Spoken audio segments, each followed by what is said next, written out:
it was, you know, a significant place and a very, very busy port. And of course, within that, to become self-sufficient, you needed to produce all the materials, or as many as you could, right here on site.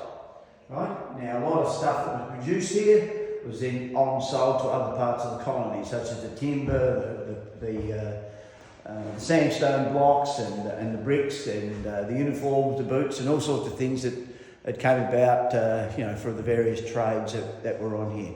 But what they didn't have, though, was a flour mill and granary, because obviously flour is a really important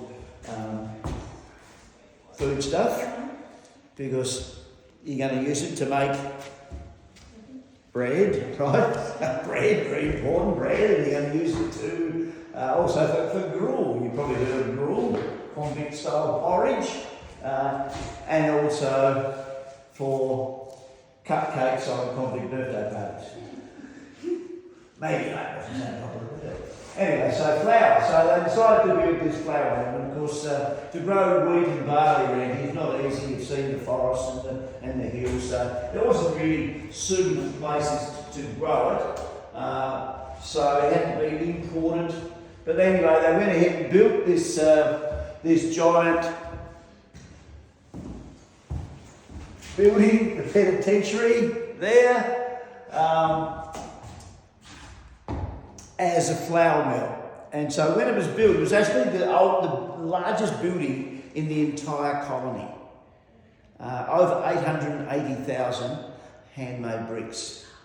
And that's what it was. Now, usually when flour mills and the wheel that grinds the grain is usually on a river, and the force of the river turns it.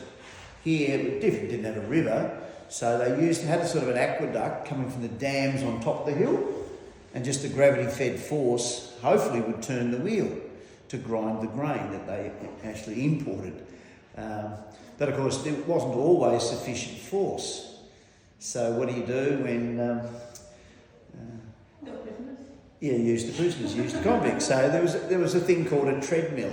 So there was a giant wheel, 24 men, 24 convicts on the wheel, and that was what their task was. So was it a practical solution, or was it just another punishment? Perhaps the English didn't miss an opportunity to punish, so perhaps it was a little bit of both. But they had convict wheels at in the Hobart Jail, and they had another one up in the Launceston Jail, I know. So it wasn't a unique thing to hear. Sorry about that. Let's turn that off. Yeah. So anyway, so that's what happened. So that's around about in the 18. This began in mid 1840s. Look, I'm not sure the exact date. I should know that, shouldn't I? But by the end of that time, they realised it wasn't really a successful undertaking. So it was closed down, and it was just used as a storeroom. So ironically, the bars that you can see, that people like to photograph themselves, looking through the penitentiary, weren't to keep, initially used, to keep people in, but they were there to keep people out.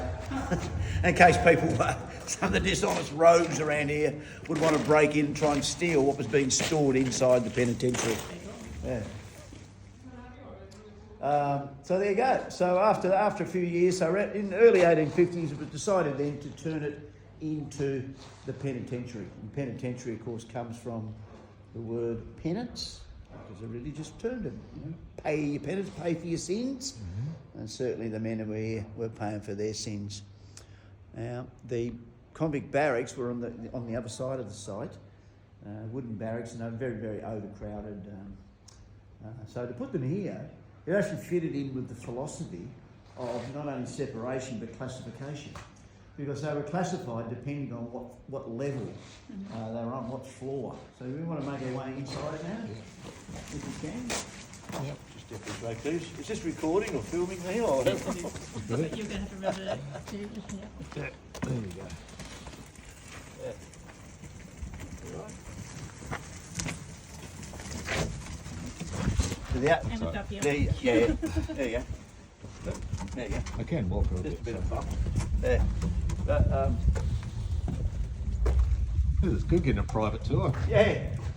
Well, the other thing is, you've noticed a few of the dam courses there. What I didn't mention too, of course, if you look over there, you can see the effect of what's happened here with some of these lower courses especially. And that's because the whole thing is actually built on reclaimed land. If this was 1840, we'd be standing in mud, or we'd be wheeling in mud right now. Not very successfully, probably. So the whole bay was reclaimed. So first of all, they reclaimed this area here to build that greenery. So that's why you can see a lot of this, because this is the rising salt from the foundations. Okay. You know what I mean? Plus the fact that a lot of the bricks were built using seawater anyway. But over the years, there's been issues with the foundations, and when you get storm surges, and we've got barriers and things we've put in place now. And a lot of money's been spent underground supporting the foundations. You'd need to. And obviously you can see inside here, you know, the huge steel girders that are here to support the walls as well. You know, the fact is that the older buildings are, the more money it costs to preserve them. Just like me. The older I get, the more money it costs to preserve me. Buildings are the same, let me tell you. Yeah. So where we get to? So yeah, before I got segued there, distracted as usual. We're talking about classification and separation. So yeah, bringing the convict barracks to here was a good way to classify the men. Between those who were on, general convicts, or those who were in hard labour and chains. So if we make our way down this way now, if you like. You going to take a photo? Oh, that's inside. That's where Doctor Who came and left the TARDIS. It used to be blue, but it's gone a bit rusty It's a now. bit Doctor Who-ish, yeah. Yeah, so you notice how big it is inside there? Yeah. Amazing. Yeah. This goes forever. Yeah, it does. Woo! The Time Lord. The Dalek comes out on screen.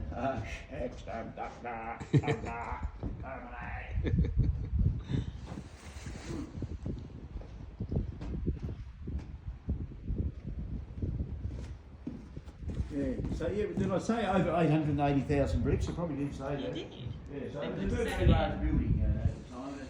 Very significant building.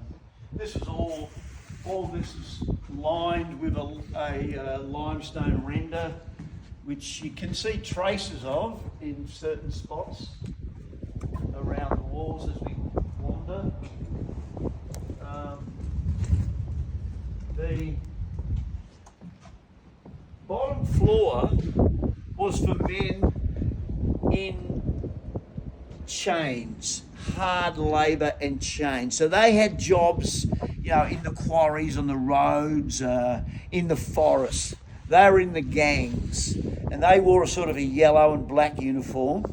And if you're on the first level, first floor, your leg irons probably weighed 13 kilograms. So that's a significant amount around. So you can imagine yourself out in the forest when a tree comes down the wrong way and someone yells timber and you've got to get out of the way. Not so easy. Hence, of course, there's a lot of accidents and a lot of deaths, of course, in some of these dangerous occupations and tasks that the convicts had to engage in. Now, when they finished their workday, they had to come back to their individual cells. And you can see, here, this is where their hammock would hang. And they would have two buckets, one for fresh water and one for their ablutions. And then just here would be, I think, probably just a candle and a Bible. And this is the extent of that cell. Not very big. So big guys like you'd have to sort of bend up like a banana in your bunk. And then you can see there, that's the second floor there. So the bottom floor was 68 individual cells. And I said, these are the guys in hard labour and leg irons. Second floor again, 68 cells. When we got to the very top floor though, the fourth floor, those guys wore sort of a grey-blue uniform and they were in a dormitory. So somewhere between 300 and 400 men in a dormitory on the very top floor. The third floor was reserved as a dining area for those men, because the guys on the first and second floor, they had to eat in their cell, so they didn't get the social contact, if you like, with the other men after working times. They did. And I think there was also like a library on the third floor as well, like a school. Yeah. So we'll come down here. So I believe that originally the wheel was round about here, but then when it became a prison, of course, this was taken out. And then when it became the prison, that's when the laundry and the bakery were added at the far end. Down there, can't see. You can see how quite precarious some of this stuff still stands, but we make our way out here, and out the back was kind of a ablutions area and a wash area and sort of a recreation area. So if they were given some free time, well, Saturday was basically wash day, where you'd have your bath and be out here, and there were toilets and things out here. But the ones on the top floor who were in the dormitory style arrangement, they could come out here and smoke their pipes if they had a tobacco ration, that kind of thing. So it was a small area for that, if you like.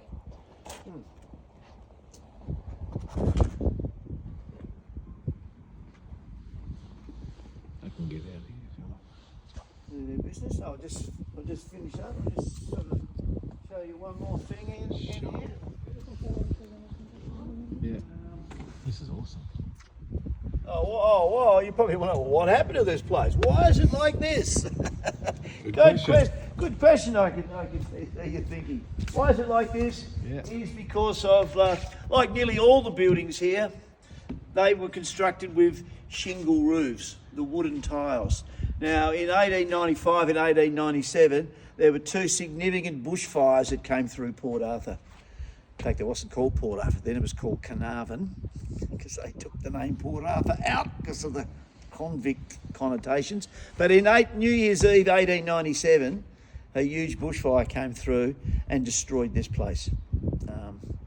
It burnt for several days, and what didn't come tumbling down, people came in and took building materials away. Wow. The government didn't really care, as I said.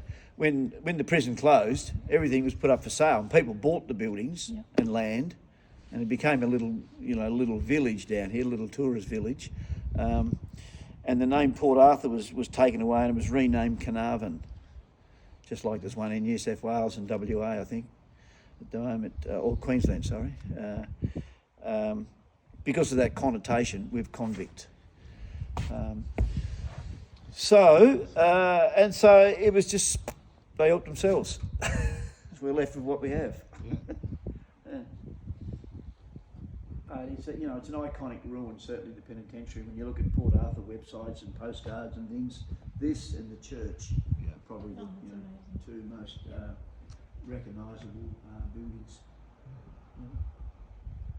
So that's sort of the history of this place, if you like, and it goes on. Supposedly it's good for another 150 years, and but of course they'll tell us that because there's no way we can dispute them in 150 years' time. But I'll just tell you about this particular brick here. What about this brick? This brick is a special brick. Out of the 880,000 handmade convict bricks, you can see this brick has a small marsupial print. I don't know what it is. It could be a possum. It could be a paddy melon. Who knows? But I like to think that this brick is a time capsule, because as I said, when all this was done, it was covered in this limestone render, and the reason they put the render is to protect the quality of the brick, right, from decay. But also, we've all seen the prison movies where the sharpened toothbrush and you chisel the mortar away over several months and then you make your daring escape. Well, if you got this limestone mortar, you can't do that, right? So that's two reasons why that was there. But when the convict put this brick in with the small marsupial print, that would have been covered up, and he knew that. But I hope he also knew that one day people like us would come along and find the brick with the animal print. And I like to think of that brick as a little time capsule from the past to us in the future. That's amazing. He might have got in trouble for that because I can't find another brick here with an animal print in. And it makes sense that there will be lots of animal prints because when they were left out to dry, of course at night time, animals are going to walk over the top of them, aren't they? Very So- cool. Anyway, that's my little happy story I love that. for the convict that did that. Just a little time capsule. There you go. We touched the past We needed that. and we honour his contribution to Australia. Absolutely. Because they all played a part. Good and bad. They all played a big part. I'm glad you showed us that one. That's awesome. Yeah. All right. We'll wrap up there. Okay. We'll take a Q&A session now. Thanks very much. Thank you very much. My name is Rod. Rod, thank you, Rod. Appreciate your time.